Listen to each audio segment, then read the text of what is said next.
Good morning. I'm Roy Williams. Thanks for joining us for this hour. I know that you've got 1,000 other things you could be doing and probably ought to be doing. We've got a few dozen Wizard of Ads partners with us this morning, and we're actually going to combine our ongoing continuing education for the Wizard of Ads partners with kind of an open forum for visitors to kind of sit in and see if perhaps learning more about their advertising and marketing efforts might not be a thing they want to do. So it's an experiment. Now, the first thing I'm going to do is give you a little bit of an agenda about what we're going to cover in the next hour. First, I want to say that the questions that were sent in really were beneficial to me because it reminded me at a very personal level of something that I try to tell my partners continually and something that I remind my clients of continually, but obviously I had forgotten it myself, and it's this. The things that people really want to know about and the things that people need to know about, the information they are hoping you'll provide the answer for, usually doesn't occur to you when you know a little too much about the subject. And so out of a dozen questions we're going to answer today, 10 of them are mostly the same question asked 10 different ways. And it's not a question I would normally have answered because it's one of those things that to me seems so incredibly self-evident. And I say it so constantly, or at least in my mind I say it constantly, that I would never have thought to actually go there. So we're going to spend some time with each of those 10 questions looking at what I believe to be basically the same fundamental question asked 10 different times by 10 different people. And so to that degree, you, the audience, selected today's format. We're also going to look at, just before we go into those questions, a brief, what will we call it, frame of reference. We're going to look at some definitions of terms. Now, most disagreements, most people who have like a really, well, at least when intelligent people have, a deeply polarized debate, it's usually not because they actually believe so very differently, but it's because they have different definitions for certain terms, and they're both using the same words, but they define those words very, very differently. And until you agree upon a definition for the words and phrases you're going to use, you can never really have effective communication. So we're going to do that. We're actually going to look at some definitions of terms as sort of a platform for the discussion before we go into the 10 questions. And then we're going to look at, I'm going to answer the 10 with as specific of answers as I can manage given the limited information I've been given. And then we're going to look at two questions. One from Mark Allen Effinger, which is a friend of the Academy, a donor of the Academy, and of course he asked kind of a personal question just out of the blue that's a little bit interesting. And then, of course, there's the lovely and talented Chuck Wolfmuller. And Chuck has asked a deeply, deeply complicated question. And simply because he asked, and because it will give us another bookend for the morning, you see, the most unbelievably simple questions at first, and then perhaps one of the most complex questions that could ever be asked is hopefully how we'll wind up our hour together. Now, those definition of terms I was talking about. First, let's talk about what I'm called the competitive environment. Now remember, these terms are written for training with my Wizard of Ads partners. And we consider the competitive environment to be the client's market category. In other words, if you're a furniture dealer in a town, then the other furniture dealers compose part of your competitive environment. How strong are they? How weak are they?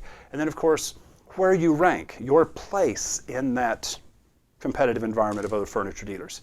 Now, the idea that you assume that you have something special to say, well, that's not always the case. And that's part of what we're going to be looking at today because the questions that were being asked reflect an assumption that the vehicle of message delivery is going to dictate success. In other words, what media do you use? TV, radio, billboard, internet, direct mail.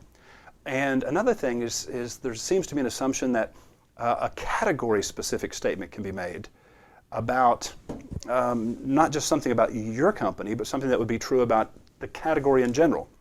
It seems that people assume that kind of a statement can be made that will drive customers to you specifically, and it's simply not true. And so we're going to be looking at all these things. Now, what is core competence? It's really the thing that you're best at. Now, it isn't necessarily what you'd like to be best at. It isn't necessarily what the customer cares about the most. It's simply the truth about you.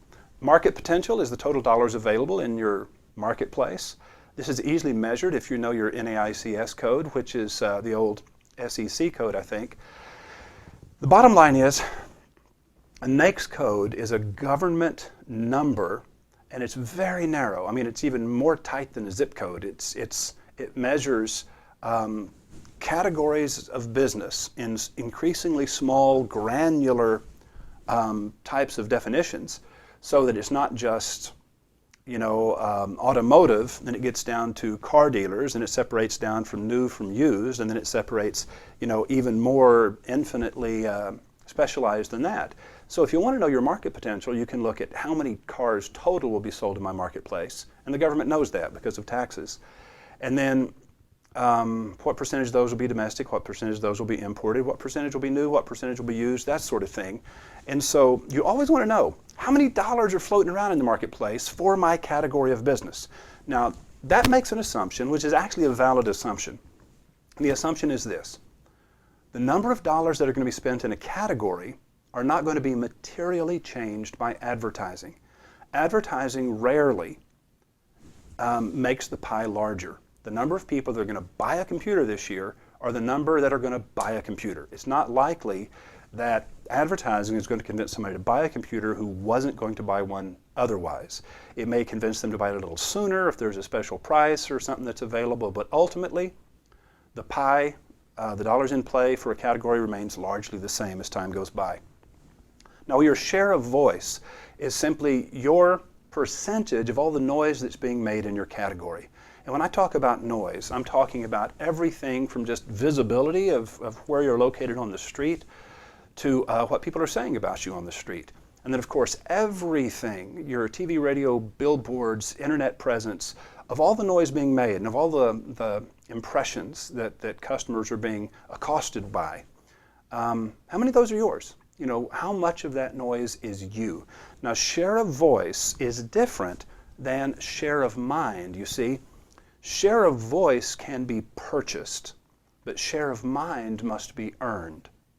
You see, they're related. Let's take a look at this. Now, first we're going to look at the last thing that you can measure by share, which is share of market. This is your percentage of all the business done in your category. Now, this is the three sub-equations in what we'll call the advertising performance equation. Share of voice, that means how much of the noise that's being made in the marketplace in your product or service category, how much of that noise is yours? How much of that are you making? What percentage? Now, that percentage times what we're going to call your impact quotient equals share of mind. Now, we're not going to go deeply into this formula today. We'll probably do that in the very near future. But your impact quotient, if you measure a 1.0, what that means is that you're exactly average for your category. Now, the effectiveness or the impact or the relevance of ads can be measured city to city, category to category, and how persuasive was yours relative to everybody else's in your category. And if average is a 1.0, well, was yours 10% better? Was it a 1.1? Was it 50% more powerful, a 1.5? Was it 20% less powerful, so that you had a 0.8? So you take your share of voice, and then you multiply that times your impact quotient. So if your ad is average, you have a 32% share of voice and a 1.0 impact quotient, you have a 32% share of mind. But now we have to modify that by what we call the personal experience factor. What's the word on the street? People who have been to your place of business, they've experienced what it is you offer. They've eaten at your restaurant, so to speak. What are they saying? Now, when these people hear your ad, your message is hugely modified by their own experience. And guess what? They know people. And if they tell people about you, let's talk about, well, social media. If they are angry enough, frustrated enough, disappointed enough, or over the top excited enough, they may speak of you. Now, sadly, they're far more likely to speak of you if they're angry than if they're extremely happy. You see, They anticipated being happy when they did business with you. They anticipated being satisfied. And so when they are satisfied, it's not nearly as big a news as when they are shockingly disappointed. And so most people don't realize it, but social media is actually more likely to damage you than to help you, because people, being people, are more likely to trash you and your reputation than they are to, float your boat, fly your kite. And yet we assume as business owners, everybody assumes that, social media, all these people are going to be telling their friends about me and they're going to like me on Facebook or something. I'm going, that has effectively been proven not to be the case for traditional product and service businesses. If you had a business that's a real business before the internet came along, you're not likely going to get things done with social media the way that you're being led to believe you can. Now, your share of market times your market potential equals your top line sales. Now, as I told you, we'll look at that in depth in a future online class. Now, we call that the advertising marketing equation. Now, what's authenticity? Authenticity is simply being what you say you are. It's delivering what it is you said you were going to promise. Transparency is showing your dirty laundry. Remember, when you're telling the truth about yourself and the truth is positive, that's not necessarily being transparent. You see, it sounds like hype. Positive statements sound like positive statements, whether they're true or whether they're not true. Nobody's ever really startled by you saying good things about yourself. Their eyebrows go up and they become very intrigued when you admit a weakness or you apologize for a downside. Now, transparency, the value of transparency is that it increases credibility. We're going to take a look now at this, what we're going to call personal experience factor. Now, unscripted, unedited, unpolished testimonials have credibility because they carry the credentials of personal experience and the markings of authenticity. Now, here's the problem. Most of the time when people get testimonies from their customers, what they will do is they will correct the bad grammar, correct the misspelled words if it's in print, the punctuation, etc. And they will refine the language so that it's a little bit more coherent. Always a mistake. Always a mistake. It sounds like ad speak. Now we're going to talk about ad speak in just a minute, but first let's look at a video that is effectively the unscripted people talking the way that people actually talk, unedited, just the unfiltered truth.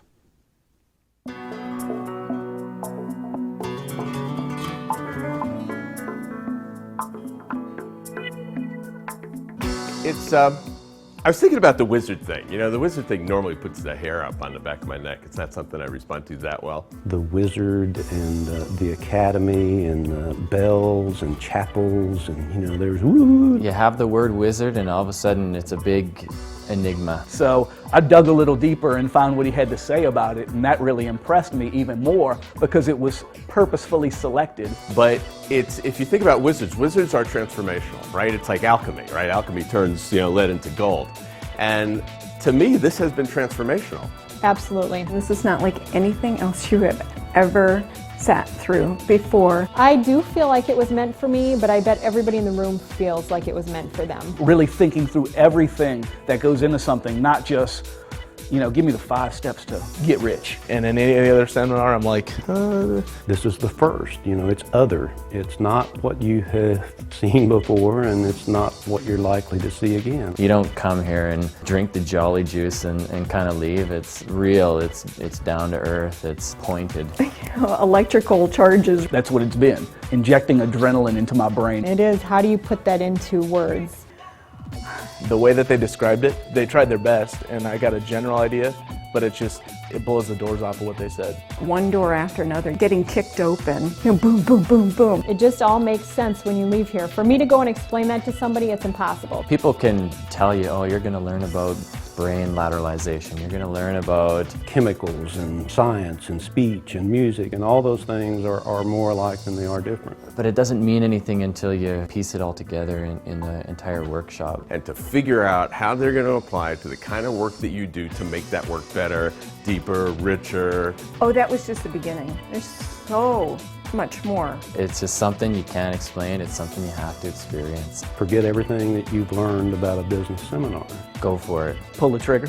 Just take that step and do it. It could be ordinary or it could be extraordinary. This is extraordinary. You never waste your time here at Wizard Academy. In the words of Roy, I guess you shut up and do it.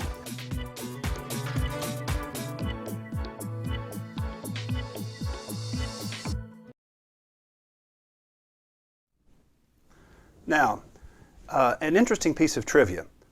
All of those people were part of the same Magical Worlds class. Occasionally, every couple years, I'll just say, you know what, we've got a little extra time today. That sometimes happens, rarely, but occasionally. And I'll say, let's wander over to the TV studios and I'll introduce you guys to Rex and Jacob, and I'll ask you some questions, say anything you want to say, just anything at all, and maybe we'll use some of it. And so they walk in front of the camera and they're asked some questions and they respond, and they can't see the camera. You see, they're actually looking at another person through a piece of glass, or what they think is another person through a piece of glass. And on the other side of that piece of glass is a camera they can't see. And so they act very normal because it feels to them like they're just having a conversation. Now, when you just grab those and you take little short snaps of that stuff and you package it together, it causes you, doesn't it, to feel a little bit more confident in what really happens. It has a different impact than advertising. Therefore, this idea that you should edit or refine what your customer said in an attempt to make it more clear, no, don't do that. Always, always, always capture it unfiltered, unedited, unrefined. Because if you clean it up, you're going to be guilty of ad speak. Ad speak, those cliches and empty phrases and unsubstantiated claims and hyperbole that have neither relevance nor credibility. Now, relevance is what we're going to be talking about probably next Monday in the memo, because relevance is unbelievably important today. It has become so astoundingly important, more so than it used to be. It's always been important, make no mistake about it. It's just becoming just about the only thing that matters anymore. Now, what are black words? They're words that fail to contribute to a colorful mental image. Brandable chunks are things that you will say very often simply because they're memorable and repeatable. They're colorful. Black words are the things that are less colorful. Now, what is the product purchase cycle? Well, this is probably extremely important.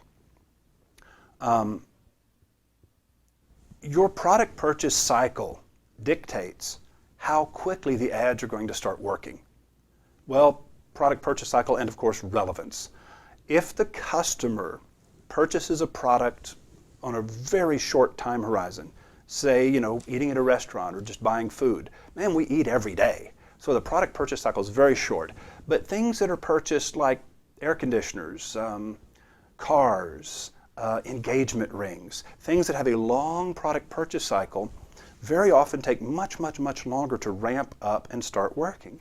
And whenever you enter into advertising for a product with a long product purchase cycle, you have to have a very special kind of patience and commitment and confidence, because anyone who says that they're going to write ads for a product or a service, and they're going to write it like a direct response type ad so that it gets immediate results, hey, think about it with me for a minute. If a person needs to buy a refrigerator, let's say that they're going to buy one this week. They've kind of come to the conclusion that maybe they need a new refrigerator. Well, if a person buys a refrigerator, say, every 7 years, and I doubt if it's that often, well, that would be about 350 weeks in 7 years, times 1 week in which we're going to be actually looking at refrigerators. So that's 1/350th, or about 0.3% of 1% of the public is in the market for a refrigerator this week. no matter what you say. 1/3 of 1%. So please, I beg you, tell me what it is you're going to say in an ad that causes people to come rushing in and buy refrigerators. Now, can you steal a little larger share of the currently in the market customer from a competitor? Sure. If you have a highly relevant offer, keep that word in mind. Relevance, relevance, relevance. But let's get back first to authenticity. This is an image of one of the Spence Diamond stores in Canada. This is the one in Edmonton. And this is what women will find when they walk into the bathroom, and on the side of the stall there, it says, "So this is it. Wow, you're about to choose the ring you'll wear forever. And that guy out there is the one." Not exactly how you used to imagine him, is he? Don't let it bother you. Men have been falling short of women's expectations for centuries, but somehow it all works out.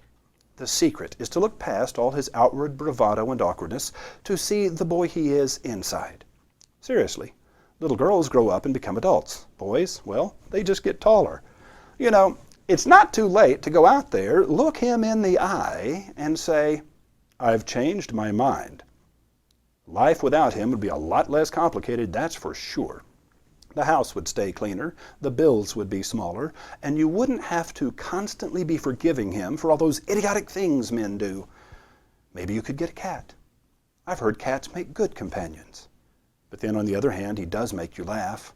Cats don't do that. And you know he'd jump in front of a train to save you.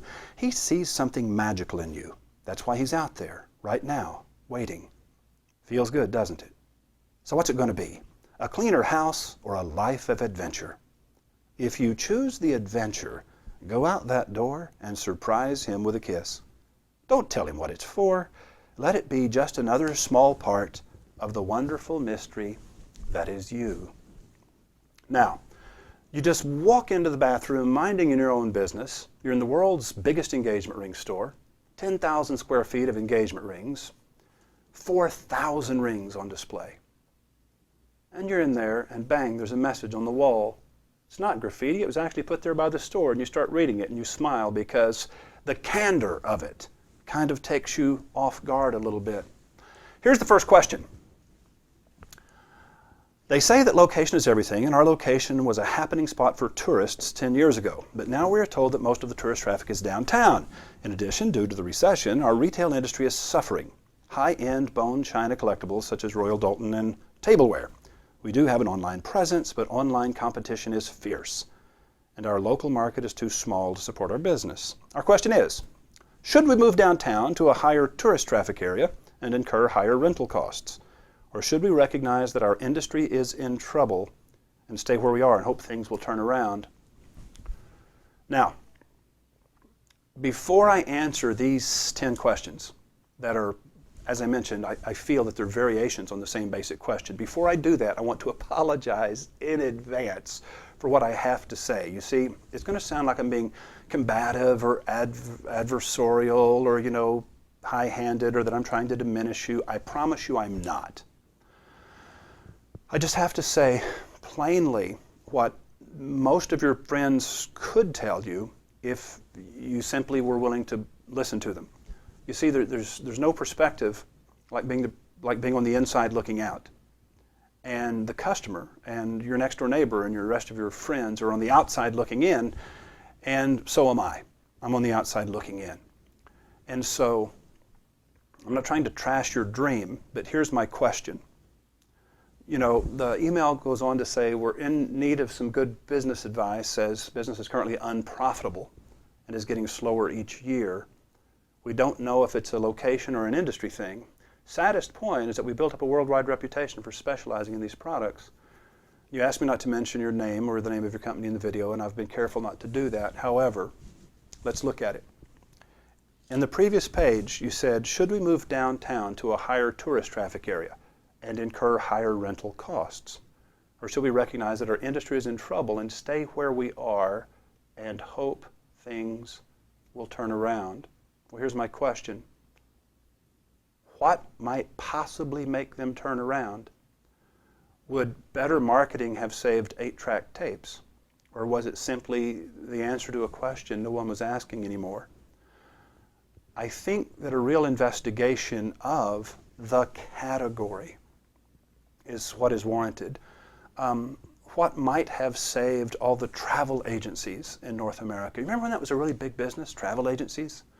Well, there's very, very few travel agencies anymore. You know, would better marketing have saved them? I don't know.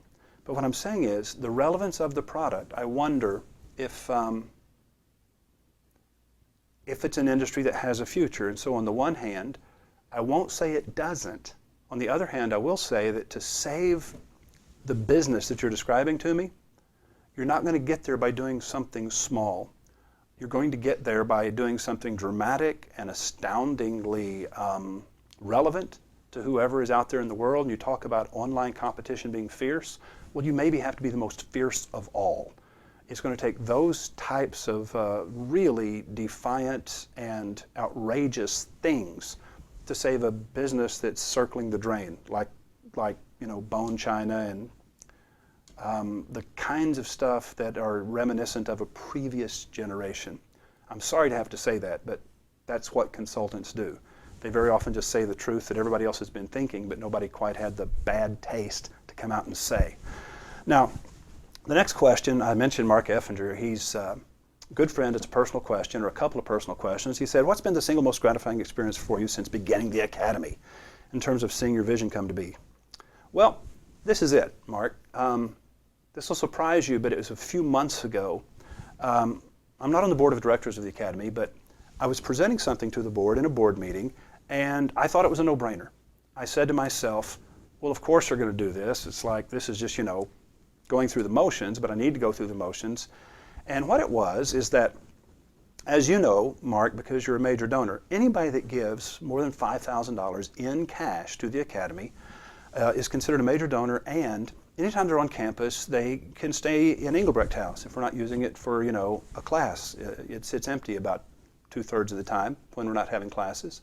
And so, you know, the major donors pass through. They get to stay in Engelbrecht House as our guests. And my Wizard of Ads partners, of course, are not allowed to stay in Engelbrecht House when they're on campus. A few of them are major donors, but we can't use the facilities of the nonprofit.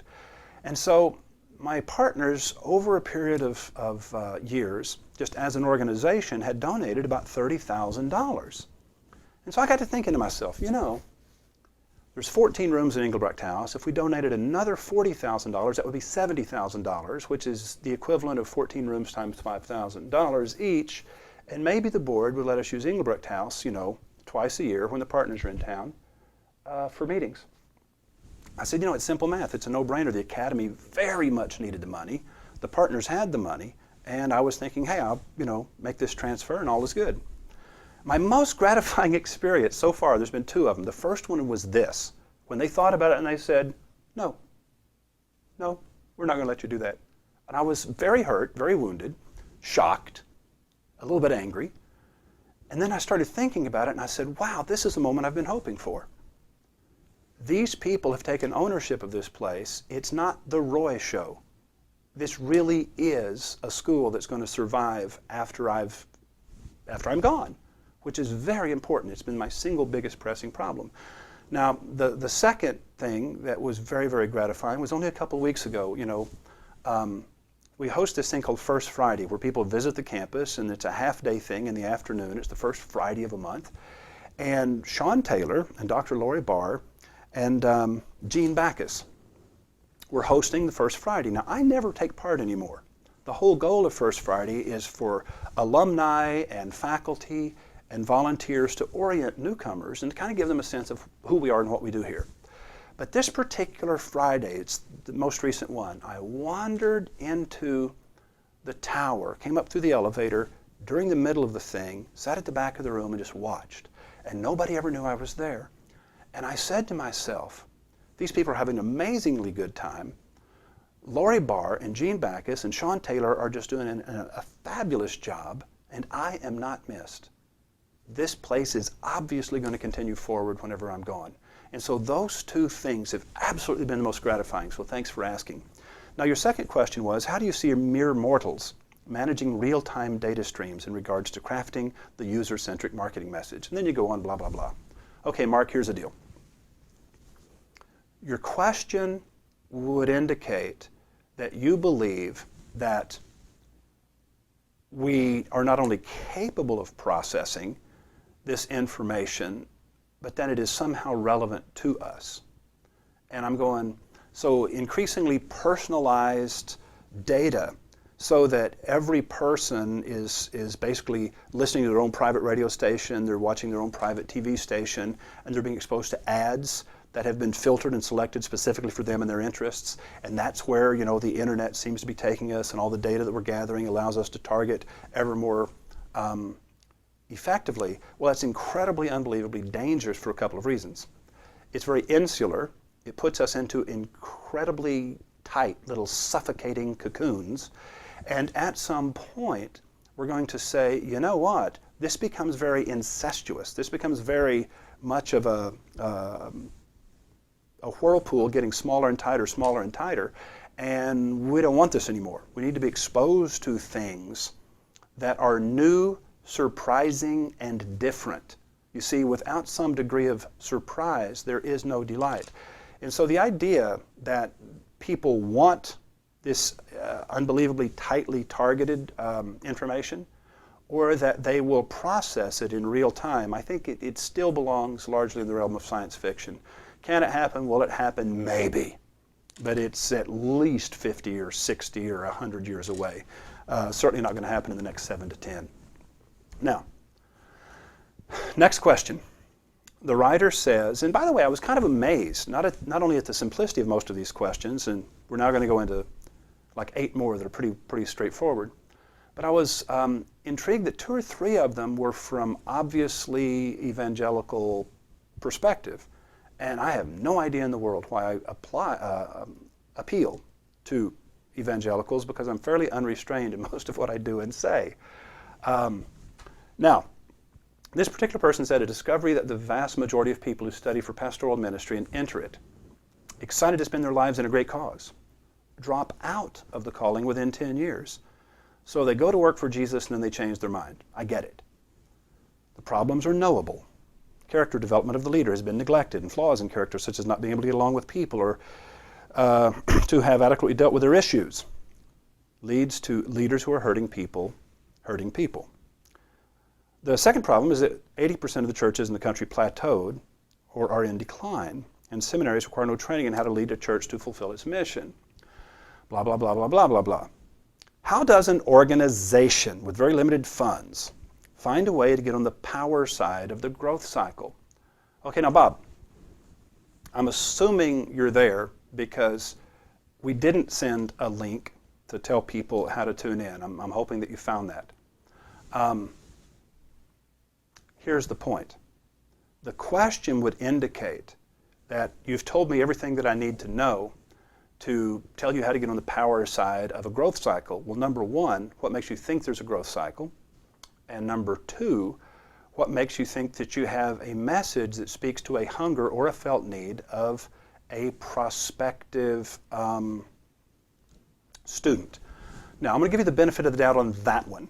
If your prospective student is somebody who wants to be a pastor or a minister or an evangelist, and you give them the statistics of the crash and burn percentage, those who basically leave a big smoking crater because they didn't have the training, the tools, the perspective that perhaps your organization would have provided. Well, if in fact there's a way to find these people and communicate to those people, you, number 1, have to have a message that seems relevant to them. They have to believe they have a problem. They have to believe they have a problem. And number 2, you have to have the credibility that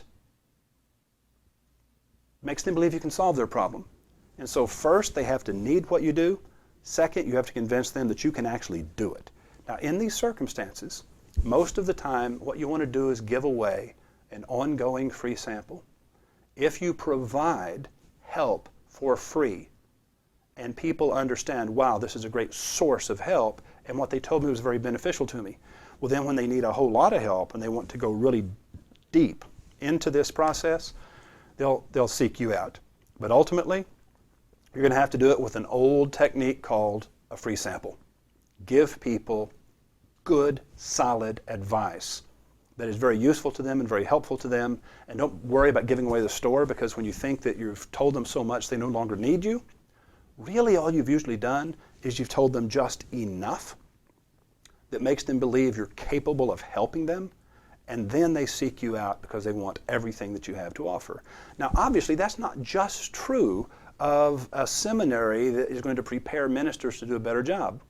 It's true of any business that needs their expertise to be recognized. They need the credibility of being an expert. Mark Twain said it best: write without pay until someone offers to pay. In other words, do that thing that you do, and do it well, and give people benefit at no cost, just to prove to them that there is benefit to be had. What are we doing right now? We're giving you a 1-hour kind of a class for free, just to give you a feeling of what these are going to feel like. Now, I'm hoping we get deeper and richer and more interesting questions from the students as these weeks go by. But once a month, we're going to do a class like this. And I'm saying, okay, let's do the first one and just let however many hundred people tune in that want to, just to see if they would like it, just to see if they would get any benefit. Now, here's another question. This one seems very similar to me to the other one. When writing a 15-second ad promoting a new real estate website, what are the most important things an ad writer needs to include? Ken, this is me screaming at you. Do you actually believe that you told me enough information here that I could possibly tell you what to include? I have no idea whatsoever that what makes you, your company, your product, your service, your area new, surprising, or different. Because if it isn't new, if it isn't surprising, if it isn't different, it doesn't move the needle on the who cares meter. Yeah, there's a meter in our brain called the who cares meter. And you've heard me quote the Yankelovich study that in 1978, the average North American was bombarded with about 2,000 messages per day asking for their attention. You know, signs and product purchase displays and product packaging and TV, billboard, radio, internet, everywhere you look, logos on shirts, 2,000 a day. 30 years later, 2008, Yankelovich revisits that study. They do the whole process again. It's now more than 5,000 a day. And so your voice, your 15 seconds is in an ocean of 5,000 other people whispering in the ear, tapping this person on the shoulder, trying to get their attention. So what would be the most important thing you could include? Something that people actually freaking care about. That's what you should include. Now, I'm saying this not just to you, Ken. I'm saying this to the next 7 people that sent in their questions. Relevance, impact. Find out what is the customer actually want that they don't yet have. And how can I give that to them? How can I offer it to them in such a way that I bridge past ad speak? How can I offer it to them in such a way that it seems credible and believable? Now, to do that in 15 seconds, whoa! Who ever told you that you needed a 15-second ad to drive a bunch of traffic to a real estate website? I don't know. I think it sounds really, really dicey. Next question.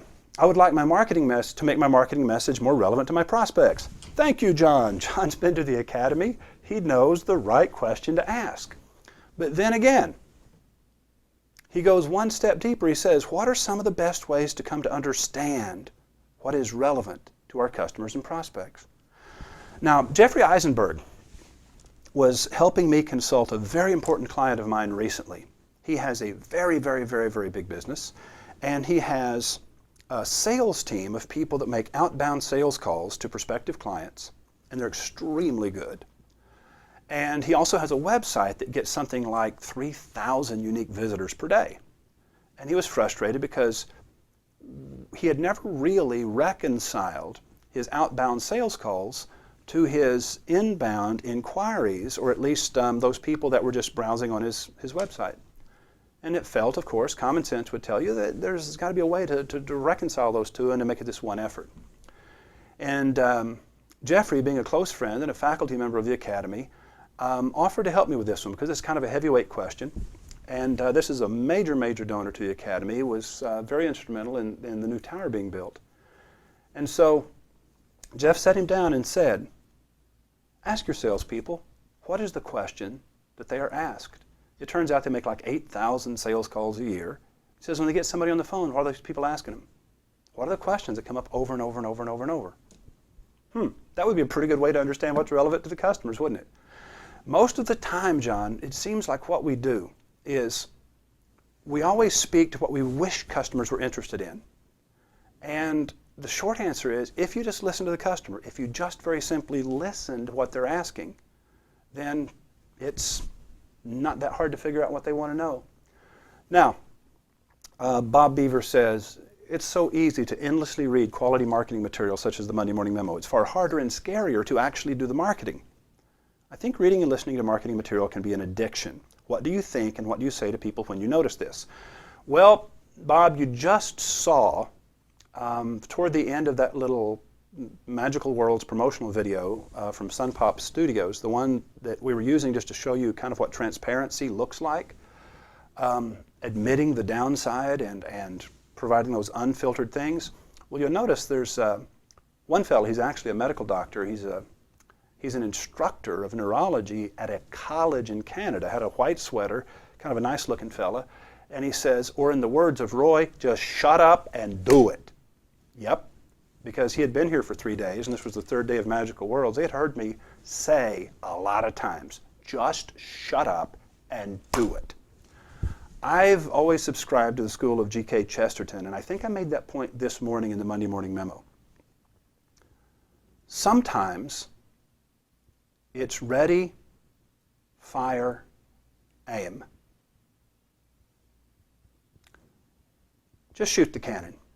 Watch where the cannonball lands, and then adjust the cannon up or down. The way that it was said by Chesterton was this. He said, anything worth doing is worth doing badly until you have learned to do it better. If it's worth doing, it's worth doing. Here's what happens, Bob. People go into analysis paralysis. They want their plan to be foolproof, bulletproof, perfect, and guaranteed to work before they take any action. Those people never actually get started. Now, the person who is failing forward, and they try something, they learn from it, they try something, they learn from it, and their attitude is, hey, you're going to have to kill me to stop me. You might beat me up, you might slow me down, but you're not going to make me quit. Those people that literally just do something, even if it's wrong, and then learn from it, those people usually succeed. It's that relentless, insane, nearly reckless determination. You just have to measure your staying power. Can I survive financially, intellectually, emotionally a series of failures?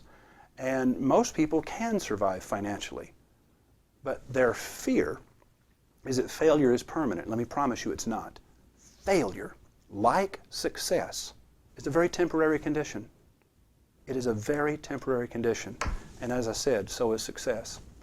Now, again, I mentioned churches, a little bit more intrigued perhaps with messaging than I would have assumed. 2 questions. Why do churches do such a crappy job at attracting people to their message these days? Follow-up. Why would it be worth a conservative church's funds to sign up and pay $1,440 to be able to attend these webinars? Okay. I would never suggest to a church that money that had been given to God should be sent along to me. Yeah, that's what you need to do. No, I would never do that. What I would say is, if somebody inside an organization felt like they needed additional training to help move their career and their company, their organization forward, I would say, be a man, pay it out of your own pocket. Of course, that's just me. Bottom line, we decided when the Academy was very first founded that we would not have a religious charter, we would have an educational charter, and that we would not give scholarships to people in the ministry, but we would give scholarships to full-time educators. And so, yeah, we dealt with this years ago, and I decided, nope, I'm not going to try to sell churches. Individuals might raise up and get themselves educated, but please don't send me money that somebody gave to God. And so, no, I would never suggest or try to convince you to do that. Roy, when you first work with a new client, what is your process for discovering what motivates their customers to do business with them? Now, John, we covered this already in a couple of questions back. Whenever I was telling John Tate, what are your customers asking you? Now, most of the time, you can't tell You don't get that from the client. When I have a new client, I have to assume that their perspective is warped because they're on the inside looking out.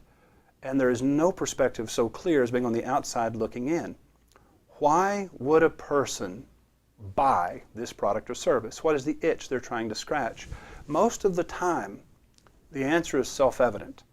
Now, why this particular client might be best qualified to scratch that itch, that's a different question altogether. But the real issue, the first one you have to wrap your arms around is, what is the customer's motivation in choosing the product or the service category? What do they want from any of the competitors in this category? And then, once we've dealt with that, and once we've spoken to what's called the felt need, what is the need the customer feels? In their own language and from their own perspective, speak to that. And only when you've connected to that can you then bridge into why your client, your company, this particular advertiser can maybe meet that need or scratch that itch better than somebody else. Now, this is a really interesting question for a lot of reasons. The first is that I get an awful lot of people, it seems, these past 2 or 3 years that are in the LASIK business. It seems to me that maybe it's a category that's become very, very crowded, maybe overcrowded, and highly, highly competitive. And maybe there's kind of a weird shift between the honest and the dishonest advertisers. I am not saying that this is a dishonest company at all. The dishonest companies are typically advertising an impossibly low price, and it's bait and switch. Then they sell you on a much, much higher process, telling you that your eyes don't qualify for the impossibly low price that was advertised. Back in the day, like 30 years ago, tire companies would do this. When they would put tire ads in the newspaper, they would show this tire at a great big price, $19.97. Well, it was an A13, A was the width, 38 was the, 78 rather, was the sidewall height, and then 13 inches was the diameter, A7813. The A7813 was in little tiny letters.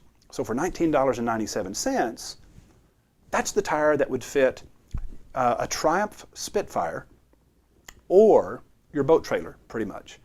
And so the actual tire that would fit your car, well, that was like 40 or 45 bucks. But everybody saw the $19.95 price, and then they found out it's for a tire that wouldn't fit their car. The one that would fit their car would be double. Same deal. LASIK, you see this at a price in the paper for just a few $100s, and then you find out, you go in, nope, you're going to have to pay a few thousand. So I'm not saying you're doing that. I'm saying it sounds to me like you're doing the next worst thing, which is this. Trying to force people into contacting you so that you can overcome their objectives. Now that is a profoundly extroverted assumption. Sales training in America is created by extroverts. It operates on the assumption that everybody is equally extroverted, and frankly, people that are attracted into sales are typically extroverts. Now, an extrovert wants to talk about things, and they believe that everything needs to be talked about. They will very quickly give you their phone number because talking is how we really come to conclusions. Unfortunately, according to the Myers-Briggs people, a database in Florida of about 30 million people in North America that have taken the Myers-Briggs type indicator, the MBTI, they know from 30 million people in the database that only 50.5 people score extroverted to any degree. The other 49.5% of the population is introverted, and they really don't want to talk to you. Therefore, they're going to go online and learn everything they can, and there's nothing you can do or say or offer that's going to make this 49.5% of your customers call that number. So, there is one screaming question that anybody with a brain is going to be asking whenever you say we have this free illustrated guide, all these questions about LASIK, and you need to call us so that we can send it to you. And most people are going to be saying, well, hey, bitch, why don't you just put it online, you know? Put it on your friggin' website, and I'll go there right now, 24 hours a day. I'm interested right this minute, so why don't you put it online where I can read it? You're obviously trying to get me to call so that you can yammer in my ear, get my phone number, get my email address. Hey, if I needed a friend, I'd buy a dog. That is an introvert talking. They're not saying it to you because they're not calling. What did we just learn? Time out, Cub Scout. We learned just put it online. Drive them to your website. Let the introverts gather information in the way that introverts prefer. And if it says, want to talk to somebody right now, real person, you have a phone number. Here's what will happen.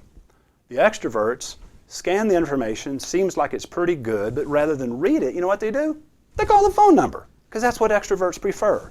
You can double your inquiries if you simply trash the idea about mailing it to people, quit trying to get them to connect with you and call you.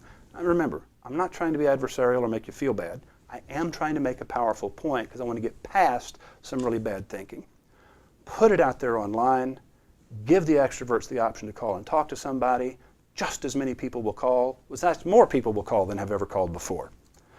Plus, you'll have a ton of people who don't need to call. They got all the information they wanted from the website. They just call to make an appointment. Now, Joel says, I'm mailing to a select opt-in group, a business list that has been supplied by a reputable supplier. And he knows everybody in the team that supplied the opt-in list. What am I doing wrong? Okay, Joel, I'm going to answer the question the way that you asked it. What am I doing wrong? Well, it's simply this.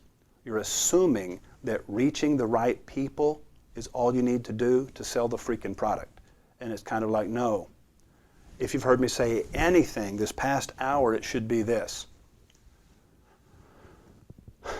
Saying the right thing, speaking to the felt need, talking to the customer in the language of the customer about what actually matters to the customer.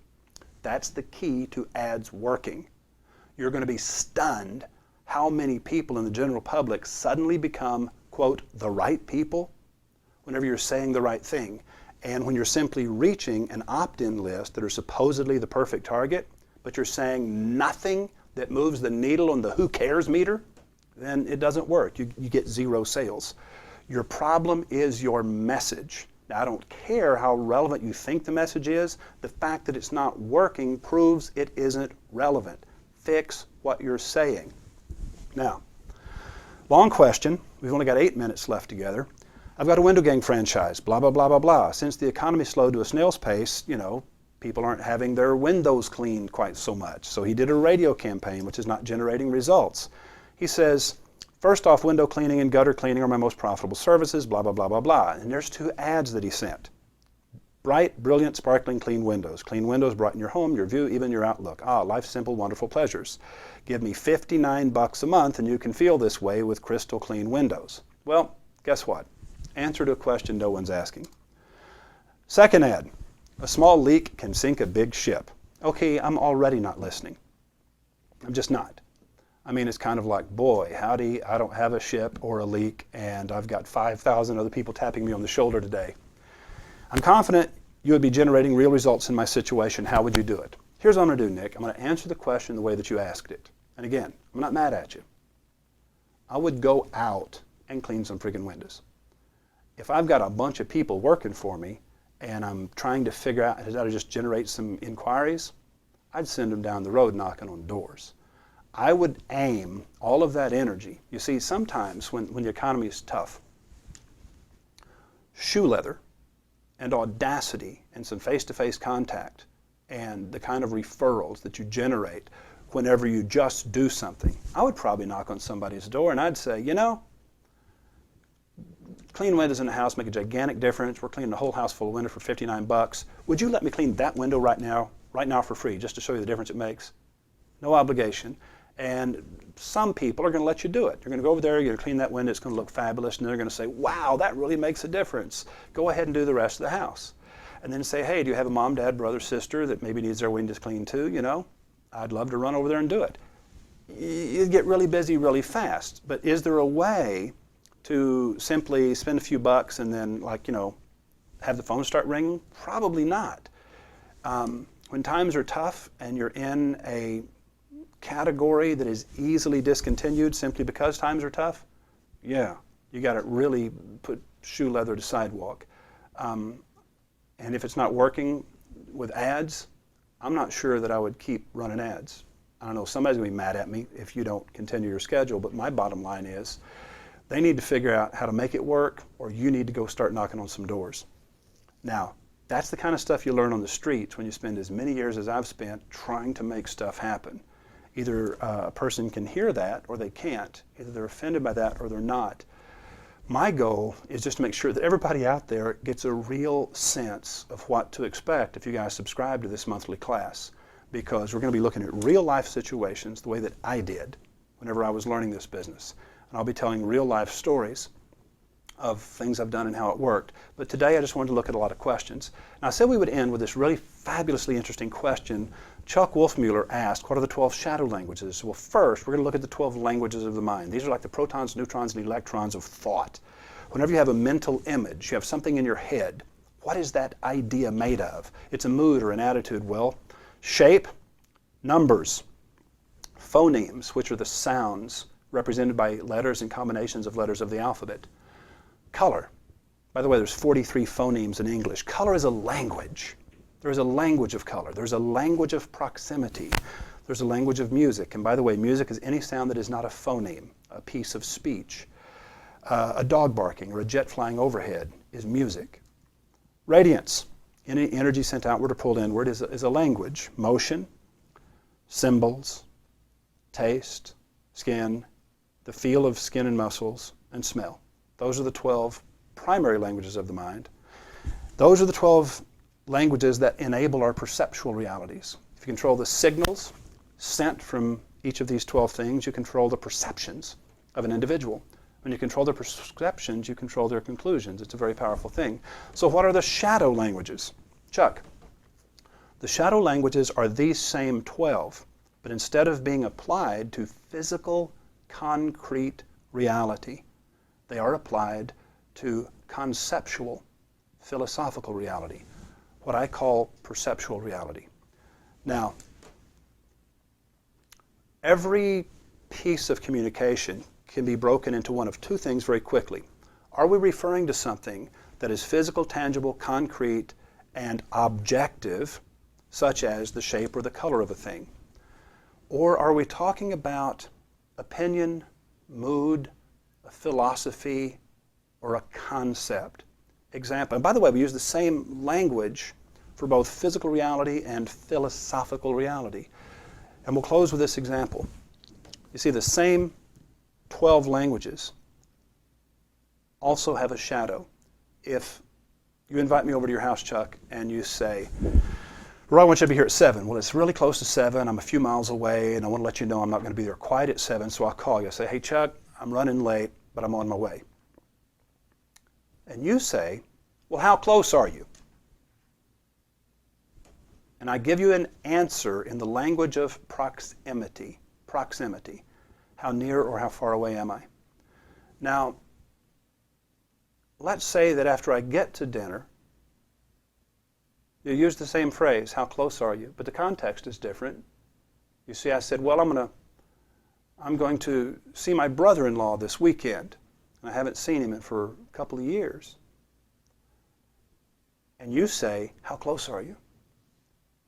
Well, now you're asking, what's the emotional connectedness between me and my brother-in-law? You're not talking about physical proximity. You're talking about a shadow proximity. Every physical, measurable thing has a shadow. And half the time we're talking about the objective interpretation of a thing. Half the time we're talking about, well, I'll say half and half. It's maybe not quite that strict.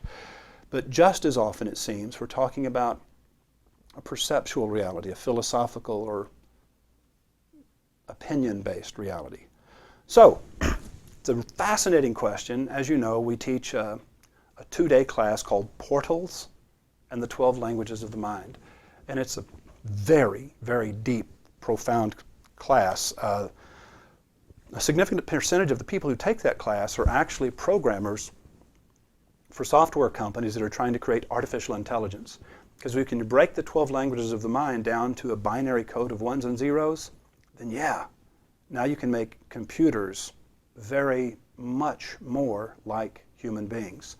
So as I said, We pounded on some very straightforward, very simple questions for a long time, and then we ended with a brief look at a very deep question. I had fun. I hope you did too.